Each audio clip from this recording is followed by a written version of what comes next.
A rollicking interview between Hannity and Giuliani just concluding, and the former New York City mayor and newly appointed Trump attorney dishing on the Trump legal strategy, Jim Comey, Bob Mueller, and whether the president will submit to a special counsel interview, and even revealing a new detail that has the left going nuts tonight about the alleged Stormy Daniels payout. Now, we're going to break it all down for you tonight. There's a lot to get to, so let's first hear Rudy on where a potential Trump interview with Mueller's team stands. We're going to have to decide, probably it falls more on us because he's on the government side, whether the president should grant an interview. And here's what it's all about. It's real simple. And American people can follow this along with me. Are they objective? Are they? Well, right now, a lot of things point in the direction of they made up their mind that Comey's telling the truth and not the president. When you look at those questions about what does the president think, what does the president feel, what does the president really desire, those are all questions intended to trap him. Now, to help us unpack this, let's bring in Byron York here in Washington. In Miami, attorney Harmeet Dillon, and in Arizona, Congressman Andy Biggs, a member of the House Freedom Caucus and Judiciary Committee. Guys, we have a lot to get through tonight. Congressman Biggs, I want to start with you first. I hope you were able to watch that interview with Rudy. What struck you about what he said about Comey, Mueller, in the entire year of investigation mania? Well, I think my impression is that he's got it right, and my frustration is that we've gone a year and there's no actus reus, there's no criminal activity, there's no culpable mental state going on here, and this is just that Mueller investigation is not objective, and that really resonates with me because it's not objective, it's biased. And they're trying to use these questions, and this interview is going to be a trap fest for Comey and for Mueller against the president. And it gets to the whole thing. They just want to go after President Trump. All right, Byron, there's so much to unpack. This is what Rudy said about the state of the investigation and whether it should wrap up. Let's watch. I believe that Attorney General Sessions, my good friend, and Rosenstein, who I don't know, I believe they should, in the interest of justice, end this investigation. There's been too much government misconduct. The crimes now have all been committed by the government. Wow.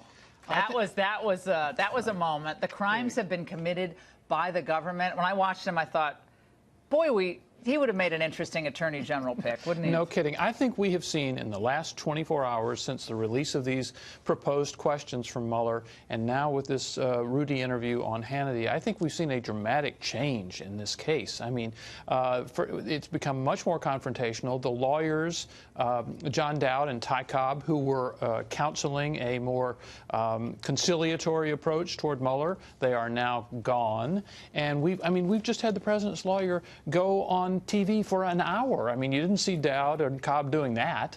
And basically, also, the one thing that Rudy said was he thinks the odds are against President Trump actually sitting down and talking with Mueller. So they made a lot of news in the last 24 hours. No, they're ramping it up. And Monica, we have Harmeet Dillon on with us. Harmeet, here's the deal. We have had a string of attorneys with the president.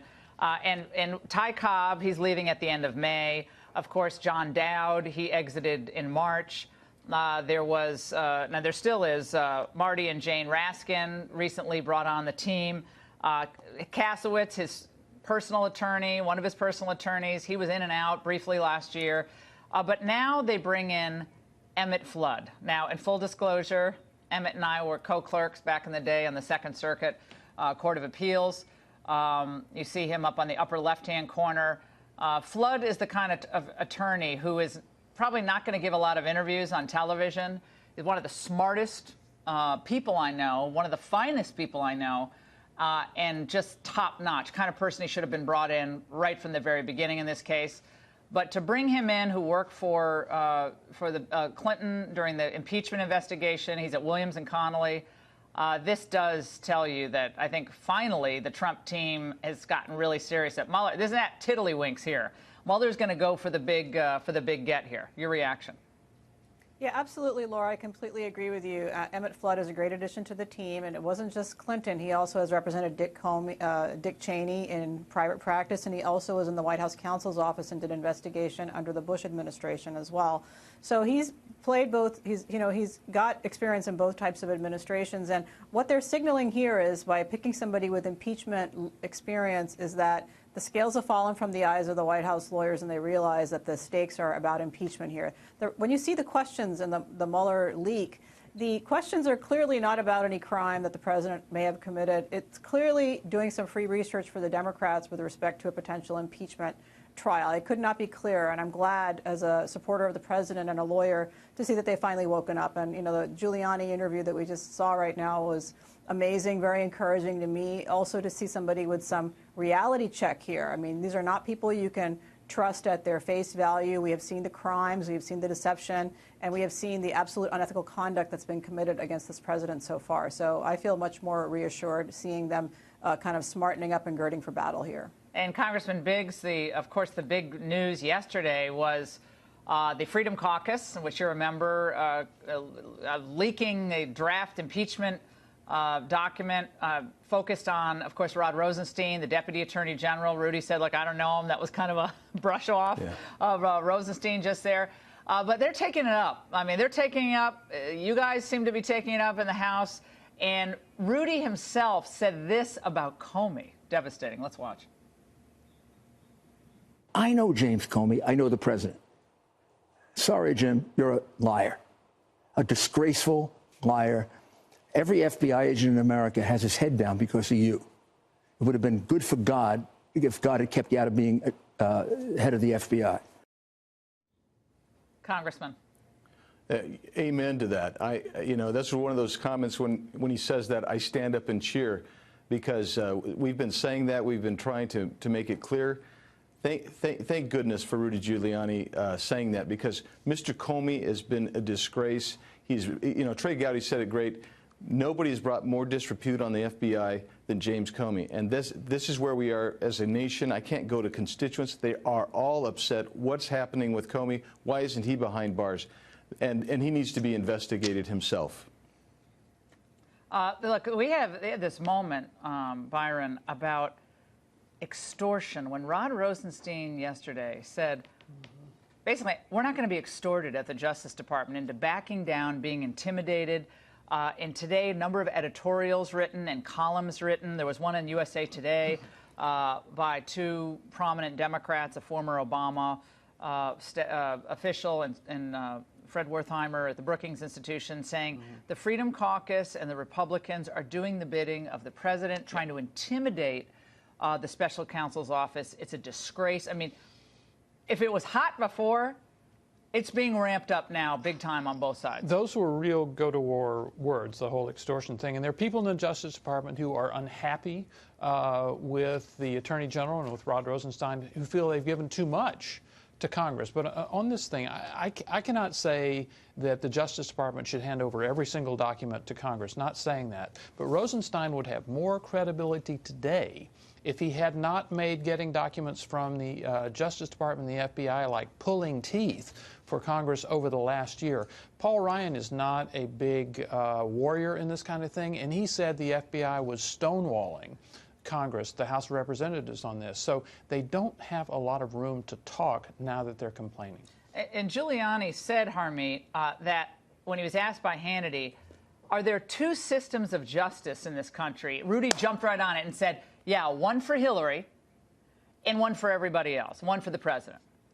I mean, look, he's the lawyer representing the president, but for a lot of Americans who are watching this, you destroy documents, you destroy emails, you smash BlackBerries, everyone gets immunity, you get to do an interview that's really cozy right before the 4th of July, no transcript taken, never under oath, and then look at what's happened on the other side to this president. For a year, with all this important stuff happening in the world, he has been hounded by a special counsel whose office is populated by partisans who not are just Democrats, but have an animus toward this president.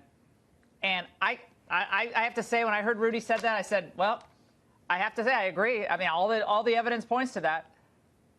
Yeah, Laura, I would actually say there are three systems of government here. There's one for Hillary, there's one for normal schmoes in the world, and then there's a especially heinous one for President Trump. I mean, from day one, from Clapper telling Comey to go brief the president on this non-existent Russia drama, to give a news hook to Jake Tapper and CNN, down to the incident that that Giuliani recounted, where Mueller was interviewed by the president for the job of FBI director with Rosenstein sitting next to him. And then they walk out, and a couple of days later, knowing that the president has rejected him for that job, Rosenstein picks that very person. I mean, the deck is stacked with partisans, people with axes to grind, and I think that the mask really fell yesterday when Rosenstein's angry words came out and made it really personal. And, you know, who does he think he is? He works for the president. He's an inferior officer of the United States, executive branch, working ultimately for the president. I was just shocked. And just like FBI agents are hanging their heads in shame, I'm sure there's a lot of good attorneys at the Department of Justice who are stunned that people are picking a fight with their bosses like this on television. It was shocking, frankly. I tweeted this a couple of minutes ago, but I think one of the big moments in this interview was when Giuliani referenced the Stormy Daniels issue. I believe we have the soundbite. Let's watch. Having something to do with paying some Stormy Daniels woman $130,000, I mean, which is going to turn out to be perfectly legal. That money was not campaign money. Sorry, I'm giving you a fact now that you don't know. It's not campaign money. No campaign finance violation. So they funneled it through the law firm. Funneled through the law firm, and the president repaid it. Okay. On April 6th of this year, on Air Force One, this was the exchange. Did you know about the $130,000 payment to Stormy Daniels? Then why did Michael Cohen make it if there was no truth or allegation? Well, you have to ask Michael Cohen. Michael's my attorney, and you'll have to ask Michael. Do you know where he got the money to make that payment? No, I don't know. Okay, so it's hard to hear there, but he said, no, I didn't know about it. And then he said, you're going to have to ask Michael Cohen about the payment. Now, I was putting my legal hat on during the break, and I thought, well, maybe did Trump pay it after April 6th? I don't know. But that, to me, Byron York, the left is jumping all over that tonight, saying, what the heck? He didn't know. He didn't know. Rudy's on TV. What's going on here? Well, these are real questions. Rudy just gave us a completely different version of this. But unless the president paid it after April 6th, which maybe he did. But it appears that what Giuliani was saying, first of all, he said, paying somebody some money to be quiet is not a criminal act. That's okay. And there was no campaign finance violation. He knows that's where it's going, So it correct? appears to me that the real concern is that there would be a campaign finance vulnerability on this. Right, because they have the president on tape on Air Force One saying he did not know about the payment, and you'll have to ask Michael Cohen about that. Rudy just goes on with Hannity and says, oh, no, he reimbursed him. Like, well, what? First of all, they may not have thought this whole thing through. Well, I mean, if you go on Hannity, you better think it through as the attorney or the president. I don't think Emmett Flood would probably. That's why Emmett Flood's probably not going to do a lot of interviews. I love Rudy, but they better have an explanation for that. That's a problem. They decided that the campaign finance vulnerability was bigger. Okay. You know, you can chime in on that, Congressman Biggs, but look, I was a criminal defense lawyer. This is what I did. I was always looking for inconsistencies in statements like any lawyer would. There may be an explanation for this, and I think we'll probably hear one, but the left is going to seize on that. It's all about credibility and impeaching someone's credibility throughout the process. So if you're not being truthful about this, then are you being truthful about the Russians? I mean, you can just see where this is going to go.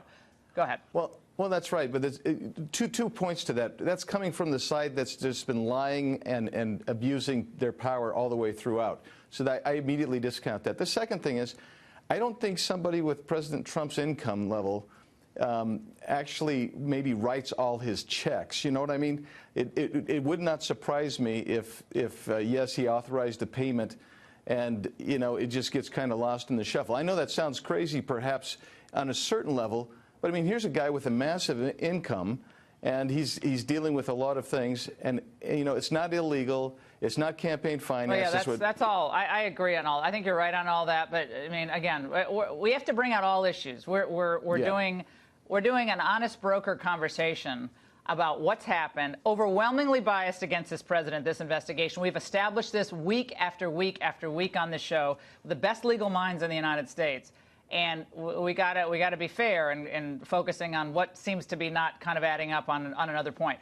But Harmeet, I want to go to you, and Byron, I want you to comment on this as well. When Rudy was asked about whether the president should testify under oath, videotaped, you know, remember when Clinton did that, and it was Saul Weisenberg who did the questioning back in the at Whitewater day, that presented some problems for the president. Well, let's watch. I would like to get one not under oath. I'd want it videotaped, and I'm not videotaped, but audio tapes. I want to make sure they don't misrepresent his answers. But this is an outrageous miscarriage of justice. Harmeet. Well, first of all, we know that Hillary Clinton, when she was interviewed by the FBI, had no transcription and had immunized witnesses in the room who shouldn't have been immunized. They were all guilty of crimes themselves, apparently, and not under oath.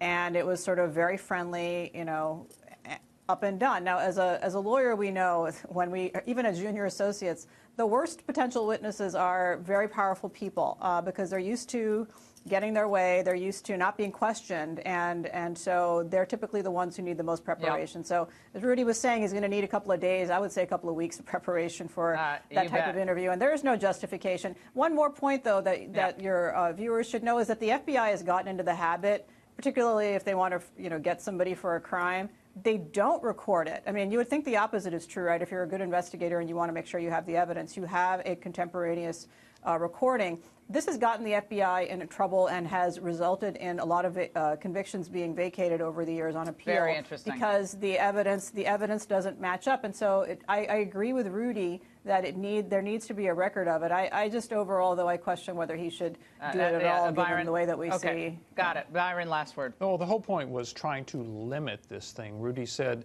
no more than 2 hours. The number of questions that were released yesterday. How do you feel? How did you feel when you did the interview with Maria Bartiromo? I mean, I'm paraphrasing, but it was basically that. That could easily have been 2 days of questioning, not talking about the preparation, 2 days of actual questioning. So he definitely wanted to limit that.